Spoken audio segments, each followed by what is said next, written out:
অগ্নিমূল্য বাজার দর মূল্যবৃদ্ধি নিয়ে আজ বৈঠক মুখ্যমন্ত্রী নবান্নে বৈঠক মুখ্যমন্ত্রী মমতা বন্দ্যোপাধ্যায় বিকেল বেলায় বৈঠক ডাকা হয়েছে এবং আমরা জানি যেভাবে অগ্নিমূল্য বাজার দর মূল্যবৃদ্ধি হচ্ছে উত্তরোত্তর এবং সেটা নিয়ে কিন্তু এবার তৎপর মুখ্যমন্ত্রী মমতা বন্দ্যোপাধ্যায় নবান্নে বৈঠক ডাকা হয়েছে।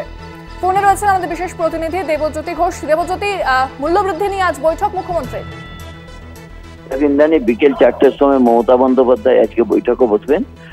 সেখানে উপস্থিত থাকবেন স্বরাষ্ট্র সচিব, মুখ্য সচিব থেকে শুরু করে সমস্ত জেলার ডিস্ট্রিক্ট ম্যাজিস্ট্রেট এবং পুলিশ অফিসাররা উপস্থিত থাকবেন এবং সঙ্গে টাস্ক ফোর্সের আধিকারিকরা উপস্থিত থাকবেন। বেশ কয়েকজন বাজেট কমিটির নেতৃত্বকে মমতা বন্দ্যোপাধ্যায় বৈঠকে ডেকেছেন। যেভাবে সবজির মূল্যবৃদ্ধি থেকে শুরু করে বিভিন্ন জিনিসপত্রের অগ্নিমূল্য হচ্ছে তা নিয়ে কিন্তু নাবিশ্বাস অবস্থা সাধারণ মানুষের। সেই দিক থেকে মমতা বন্দ্যোপাধ্যায়ের এই বৈঠক অত্যন্ত গুরুত্বপূর্ণ।